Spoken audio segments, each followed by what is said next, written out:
The Xiu Chang Saga by user Hume Reddit. Chapter 2. The Tiger's Cub.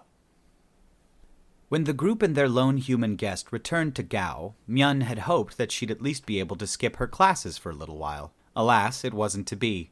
She managed to miss a 10 days' worth, but the time off definitely wasn't fun or relaxing. It was by turns boring, frustrating, and sad. They were stuck in a medical facility to make sure they weren't hurt or sick or suffering from malnutrition. Myun was okay, as were the other cubs, but some of the mothers were hurt, some badly, like Mama Banu, who'd caught the edge of a pulse pistol blast during their escape and almost died on the voyage home. There was also the goodbye ceremonies for the mothers who had died, like Mama Hamfa. The females and even some males who had known her gathered and remembered the happy times with her, praising her sacrifice even as they wished it hadn't been needed. Myun had keened loudly. She'd really liked Hamfa, who'd always been the fun and silly one of the mothers, always making everyone laugh. But the cubs had gathered closely together and helped each other deal with their grief. After that was the physical checkups, nutrition shots, and endlessly being asked, "How do you feel?" Mama Aima had insisted the cubs start their lessons again, even as they had to wait out their stay at the hospital. Myun had been grumpy at that, but when they began, she found herself paying particular attention. Things they'd touched on before, like the other species in space, their homeworlds, and what kind of people they were like, were suddenly much more important. They'd met aliens, and not all of them were nice. Myun had decided that she hated the Kortai, and she loved the humans. At first the doctors had kept Xiu in a different area of the hospital. The Gaoian females, tired from their own ordeal, hadn't had time to think about it for the first few days of their return. Eventually, it was Myun herself who demanded to know where they'd taken Xiu, and the mothers realized that the sapient they owed their lives and freedom to had been missing for days, and they'd had no word of or from her. Aima, who was nominally still in charge until the head mother from their original commune arrived, had demanded an explanation. "She's an alien," Dr. Havayo had answered, as if that explained everything. He was nice and Myun generally liked him, but at that moment she'd have happily kicked him in the shins. "We have to be careful about contaminants, and she might have unknown but dangerous traits." "We were locked in a room with her for nearly 10 days, Doctor," Aima answered. "It hardly matters at this point. But we can't make assumptions. There's tests we need to run. Bring her here." Gaoan males were bigger and stronger, but nothing was as scary as an angry mother. Xiu was brought to their rooms and even given a nest bed of her own. She didn't look like she'd been mistreated, but she was very happy to see them all again, especially Myun.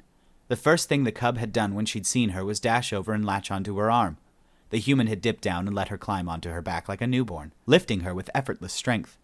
Strength not a single one of them, not even Xiu, had realized she had for the entire time they'd been in prison together, but strength that had been all too needed in the end. With her return, their observation period was a lot easier to deal with. Before, it had seemed a bit too much like their time in the Kortai's research lab, even if the colors were brighter and they had windows looking out on gardens.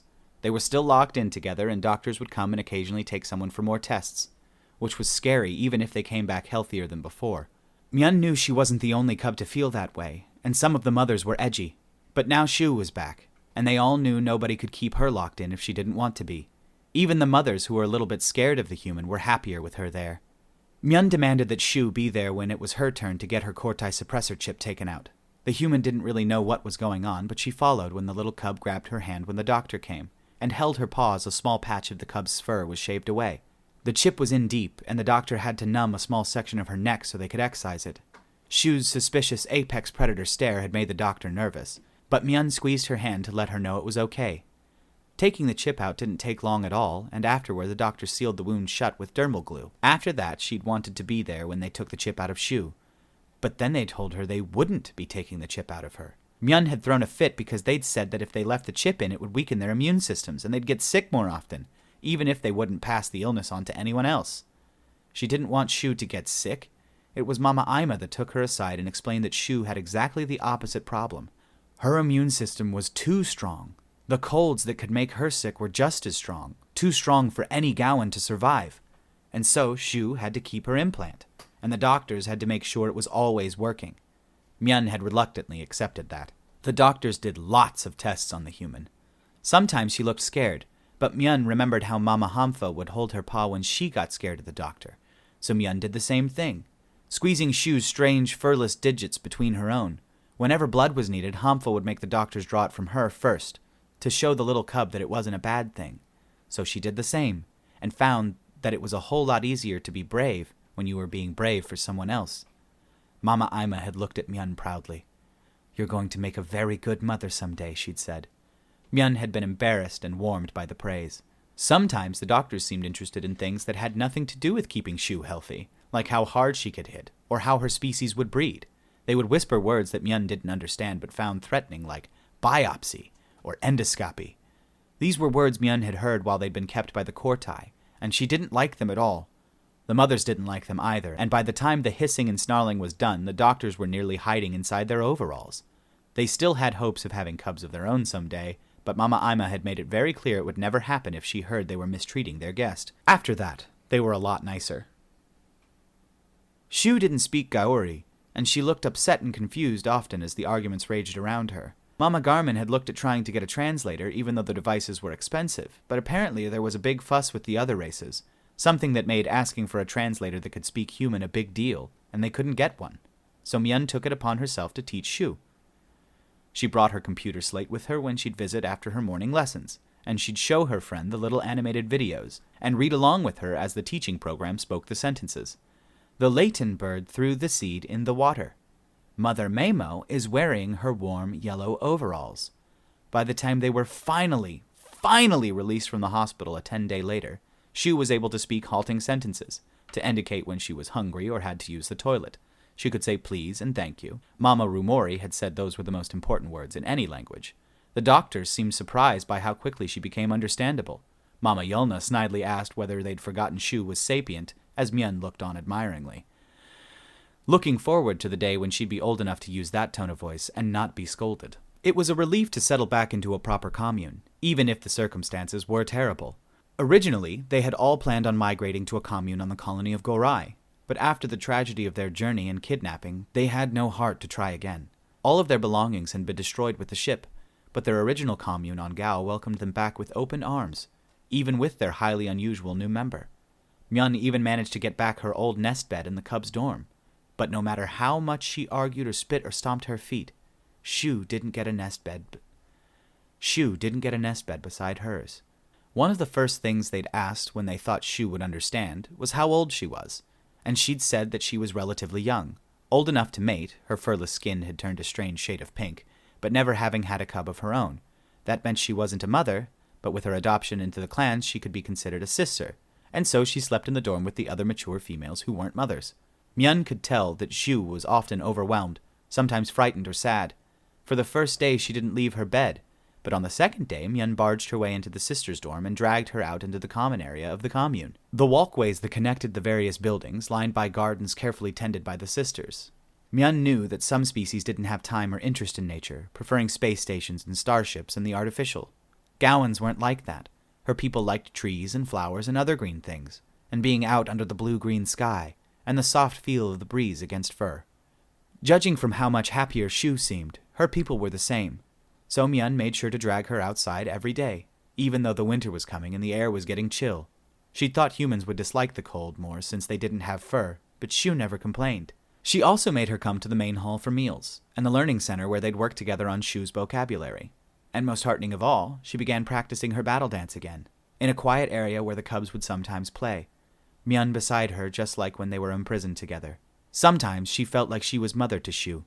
Mama Ima had declared that Xiu was clan when they were rescued, and she repeated it again when the doctors were looking at the alien as if she was a delicious Nava grub, which is why she was entitled to stay at a female commune, and was protected by the masked will of the clan. The male clans hadn't liked that at all. The adults hadn't explained the fuss to her. In fact, they avoided talking about it anywhere she or Xiu could hear. But Myun would sometimes sneak out of bed and eavesdrop on the mothers as they spoke quietly over tea after bedtime, when all the cubs in the commune were supposed to be asleep. What business is it of theirs? Mama Yolna had demanded. Myun really didn't need to sneak around to listen to Yolna. She was loud. Her missing eye had been cloned and replaced, but her fur was still white where it hid her scars. And ever since their rescue she got angry easily and often. Mama Garmin said she was hurt inside, in her mind, and that everyone should be patient with her. But Myun couldn't help but notice that the other mothers and sisters tried to find excuses to be places that Yolna wasn't, and the older Gaoian was alone a lot. But she was nearly as devoted to Xiu as Myun herself, and she was Myun's favorite because of it. "It's none of their business," Yolna repeated. She's female, mammalian even. She's clan. It's not that simple, Ima said patiently. She's not Gaoian. There's never been an adoption into the clan of females before. There's no precedent, and she hurt their pride. She beat Trigg's thugs where the entire crew of the Winter Coat couldn't. I think some of them doubt our telling of events. They want to challenge her? Yolna's incredulity could be heard all the way down the hall to where Myeon huddled, listening. Then she began chittering hysterically. Let them! I'd pay good credits to watch some uppity red-tail or one-fang idiot get thrown through a wall. And if she kills one of them in the process? Why do you assume she would? She didn't kill most of the mercenaries of the lab complex, not even the Alabenelin. Yolna's tone clearly indicated how merciful she would have been. But she did kill some of them. So? Don't tell me you pity them.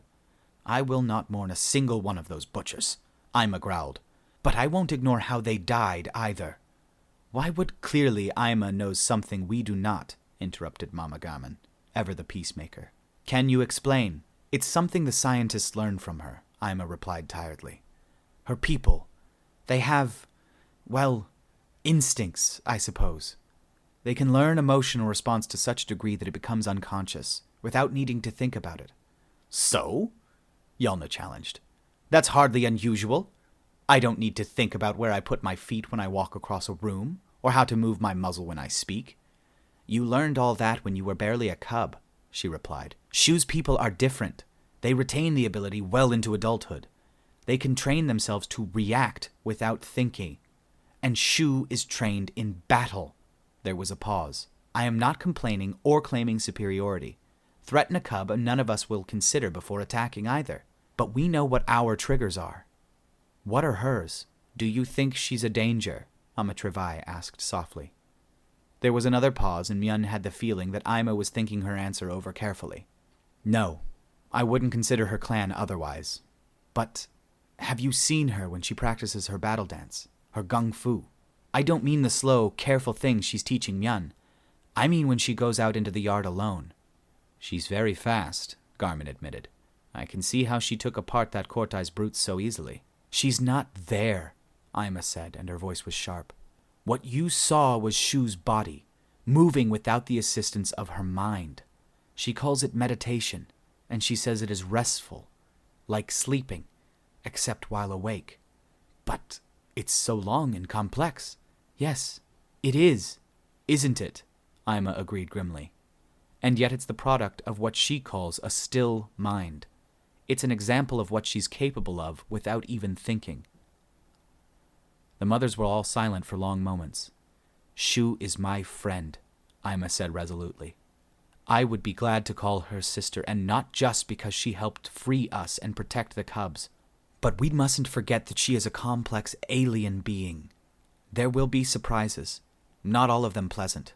Things she wouldn't think to warn us of, because it wouldn't occur to her that we wouldn't know. And I'd rather it not be someone from outside the clan with an agenda of his own to discover them first.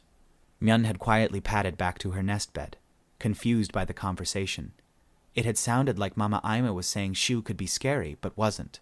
It also sounded like the male clans were causing trouble. She knew that males weren't typically dumb or cruel. The captain of the journey home, the ship that had rescued them from the prison, had been really nice. But the mothers often warned that the leaders of the clan spent a lot of time fighting, trying to keep their positions against those under them. Xiu could beat them all with one arm tied behind her. Were they scared of her because of it? Would they make her leave Gao?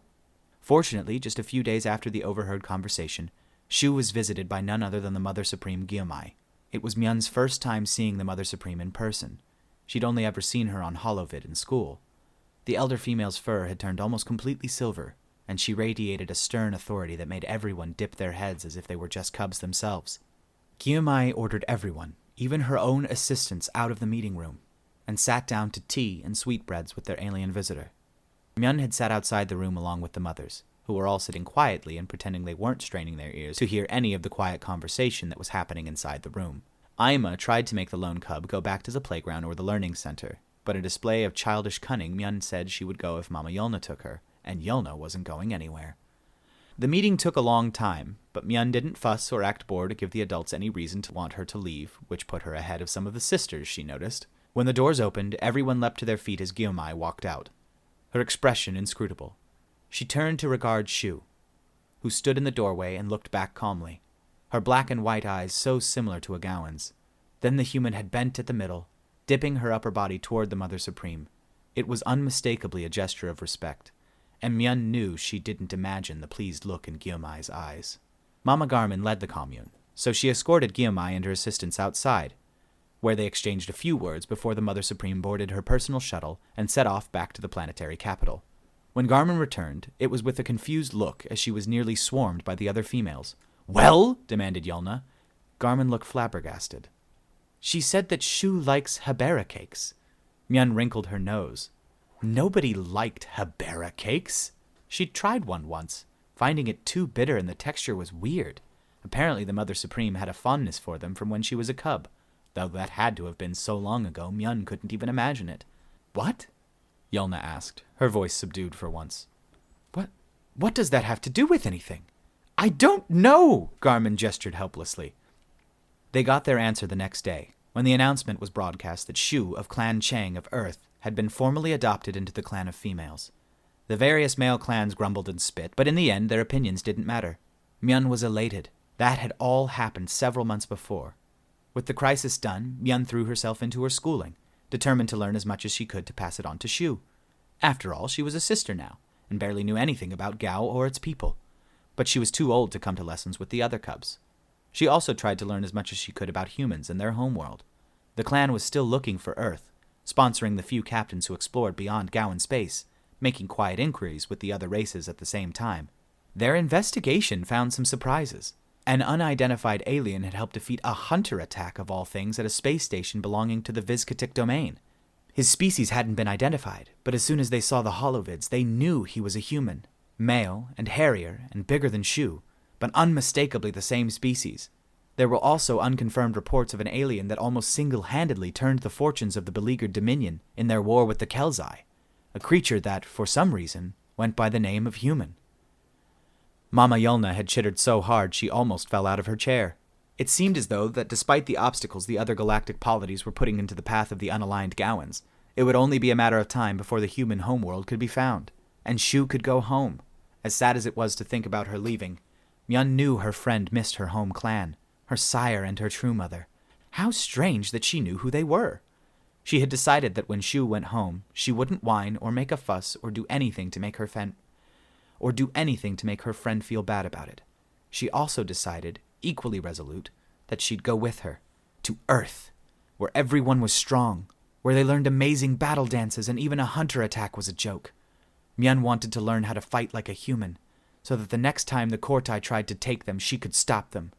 She could protect Mama Ainma and Yulna, and not just stand there shaking, like she had when the locale had tried to take her that day in the prison, before Xiu had saved her.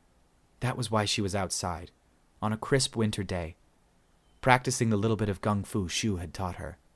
She was in a small, open area, a place surrounded on all sides by tall hedges and a stair that led up to the main commune building. It was a popular place for the cubs to play outside. It was a popular place for the cubs to play outdoor games during the warmer times of year, but now it was wide and empty and a perfect place to be alone.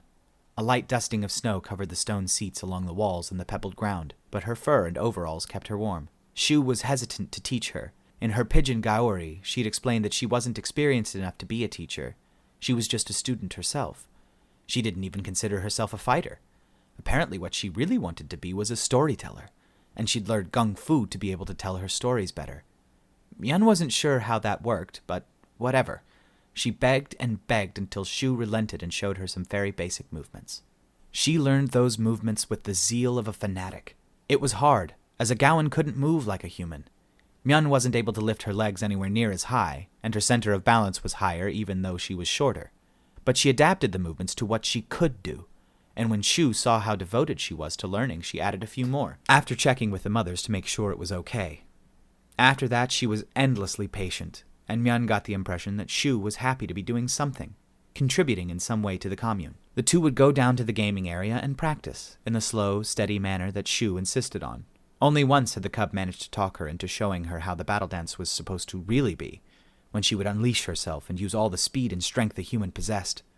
Too worried about accidents, Xiu had made Myeon watch from the top of the stairs.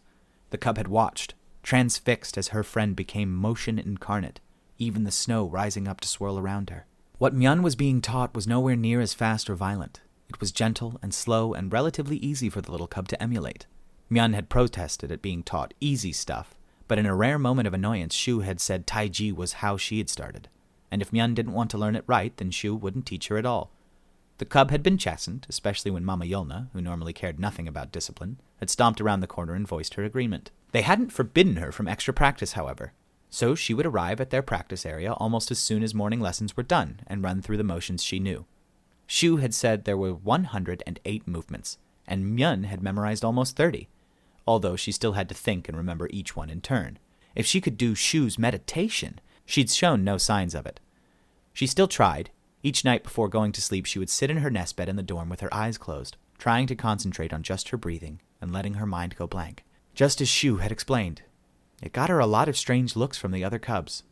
She had just finished move 18, Bao Hu Gui Shang, Xiu called it, when a voice interrupted her from behind, opposite to the stairs where the play area exited to the commons and walking areas that connected the buildings of the commune. "Look at little Myeon, trying to pretend she's an alien." Confused, she stood upright and turned to see a small gang of male cubs standing behind her. She recognized them all. They varied in age, and most of the younger ones attended morning classes with her. The speaker was the eldest, a big cub by the name of Rigo, and he looked at her with an arrogant expression, even the tilt of his ears showing contempt. His fur had begun to shift from the even dark grays of childhood to the steel colors and red ripples of adulthood. It would be another few years before Myeon gained the white and black streaks across her arms and shoulders that indicated sexual maturity. She wasn't in any rush. She had no desire to bear a cub, and couldn't imagine putting up with a male's foolishness long enough to make it happen. Foolishness like Rigo's. He was at the age when he realized females were important, but not why. He was old enough to become interested in the power politics of Gaoan males, their natural desire to form a hierarchy, but too young to realize that females weren't a part of that hierarchy and never would be. Soon, it would be time for him to leave the nursery community and join a clan, most likely the clan of his sire, where he'd find his purpose and a firm hand to guide him to it. He'd be happier. The males of their species always were when they were pointed in a definite direction, no matter what it was. Myeon hoped that would happen soon because he was getting really rather annoying. He'd intended to make her angry, but the statement was just so dumb she couldn't even process it. "I am not. I'm exercising, and I'm busy. Go away." "Yes, you are. You're trying to learn that alien's dance." The other boys looked on curiously as he scorned her. Rigo was the biggest of them, and apparently had claimed the leader position of their little pack. "So? It's fun. Why do you care? You just look stupid. The alien looks stupid too, with that flat face and no fur." Myeon felt her own fur standing on end in anger. "She's not stupid. She's way smarter than you and stronger too." "No, she isn't. She is!" Myeon matched his scorn. "She could pick you up and throw you all the way to the meal hall. She got mad at the locale who tried to hurt me, and she kicked him, and crunch! He was dead. Just like that." "So you say," Rigo replied. "Everyone knows the females made that up." "What?" Myeon demanded. "You heard me. It's just a story. An accident happened on your ship, and the males died, and so your group made up a story to make it sound like you were brave and had to fight. Everyone knows it didn't really happen." "That's a lie," Myeon hissed, more angry than she ever remembered being. She knew he was just being dumb, trying to make her angry, but he was implying that what they'd suffered, the deaths of Hampa and the other mothers, was nothing but make-believe. "Go away if you're going to tell lies." Now he was getting angry. "I am not a liar. You're the liars. Why don't you tell us what really happened?" He lurched forward and grabbed her arm, thinking to push her backwards and intimidate her. Myeon had enough time to blink and think, did he really? She didn't feel any fear. In fact, she felt more curious than anything as she stepped aside, letting him keep his grip as her paw turned and rested gently against his elbow. She added a little bit of force in the same direction he was pushing. Rigo fell over, letting go of her arm as his paws and knees hit the ground. She blinked and the other cubs looked on in shock. Elation and fear warred in her heart. Elation because she realized that despite her obsessive study, she hadn't really expected it to work. Fear because Rigo was standing back up. And if he was angry before, he was furious now. He looked ready to hit her for real, and she could see the tips of his claws peeking out from their sheaths. Fortunately, whatever the cub might have done was interrupted by a shouted, "Hey!" from the top of the stairs. All the cubs looked up. At the top of the stone stairs stood Xiu, dressed in the long, warm coat the clan had made for her. the imitation fur carefully colored to indicate her gender since, except for the long, black fur on top of her head, she had little of her own. The little lines of fur above her eyes were tilted in the manner that indicated she was angry. Her head fur, so long and soft compared to a Gaoian's, was braided and pulled forward over her shoulder. Keeping her eyes on the cubs, the human carefully descended the stairs. As always, Myeon marveled at how smoothly she moved. She always looked like she was gliding, weightless. It wasn't until she reached the bottom and the pebbles and snow crunched underneath her feet that her mass was hinted at least twice as heavy as the biggest Gaoian. And not just her body. The elder females had arranged for weights to be sewn into the clothing they made for her. Apparently the gravity on Gao was too light, and they were worried about Xiu losing muscle tone or bone density if she wasn't weighed down like she would be on her homeworld. Her coat alone was almost too heavy for Myeon to lift. Myeon had begun sneaking some weights into her overalls, into the cuffs and beneath the utility pouch, just small pebbles she'd picked up from the play area. She suspected Mama Yolna knew, but never said anything. She'd never be as strong as Xiu, but when she took her overalls off at the end of the day to sleep, she felt much lighter, and she hoped that meant she was getting strong like a human. Xiu came to a stop in front of them, and her eyes cast suspiciously over the group of boys. "Myeon, what happens here?" she asked in her heavy accent. Despite Rigo's words, most of the males were holding their heads low. Their ear fur pricked with fear. Myeon had to stifle a chitter of amusement even through her own nervousness. The exception was Rigo, who glared at the human. Myeon had embarrassed him, and now that an older female was present, his ire had naturally transferred to her. He was almost as tall as she was, and if he'd looked at one of the mothers with the expression he was currently wearing, they'd have shaved his fur off with their bare claws. Xiu didn't know she was being sassed, but even if he tried something, it would be over so fast. Squish. But that wouldn't be a good thing, would it? Myeon suddenly remembered what Mama Ima had said about Xiu being able to react without thinking. If the big cub tried to hit her, how would she respond? Would she treat it like the pathetic joke it was? Or would she hit him back before realizing? And even if she didn't, what would happen to Rigo? He was near the age where becoming violent with a female wouldn't be forgiven. She didn't like him, but she didn't necessarily think he should be cut off from ever having a cub just because he was young and dumb. It was a phase they all went through. Myeon. Xiu's hands were held tightly away from her body. Maybe she knew how to read Gaoan expressions better than Myeon thought. "They want to learn Kung Fu," Myeon suddenly blurted. She felt a half-dozen pairs of eyes land on her, and her ears tilted back in embarrassment. "I mean, maybe?" She turned to Rigo, who was looking at her with astonishment, his anger fizzling in confusion. Myeon forced herself to forge on, gaining speed as she became excited with the idea. There was no way he'd ever believe that they were lies if he actually saw Xiu in action. "Learn with me. It's really fun, and Xiu says it can make you strong without big muscles. It's just me right now, but it'd be so much better with someone else to practice with." Even Xiu was surprised. The tension in her frame disappeared, and she looked over the gathered boys with interest. The younger cubs were looking between the human, Myeon, and Rigo, and did some of them look excited at the idea? Rigo looked at Myeon with confusion, and she surprised herself by hoping he'd say yes. Unfortunately, the older cub just scowled and looked away. "I don't need to learn silly alien dances. I'm going to join the One-Fangs like my sire. I'm going to fly a starfire and kill aliens who attack us, even hunters." Myeon started to get angry again, but she pushed it down and let disappointment take its place. "That's too bad," she replied. "We'll be here if you change your mind." Rigo looked surprised again, unsure how to deal with her sudden diplomacy. He sniffed, turning and walking out of the play area with his nose in the air. The other boys followed him, and she knew she wasn't imagining the disappointment in their eyes. "All okay?" Xiu asked softly after a moment. She was watching Myeon with a concerned gaze. She thought about her answer for a moment. Xiu would probably feel bad if she thought that Myeon was being picked on because of their friendship. She'd think that the little cub felt excluded and sad. She didn't. She felt wonderful. Xiu was the strongest fighter in the galaxy, but she needed protecting too. And Myeon could do it.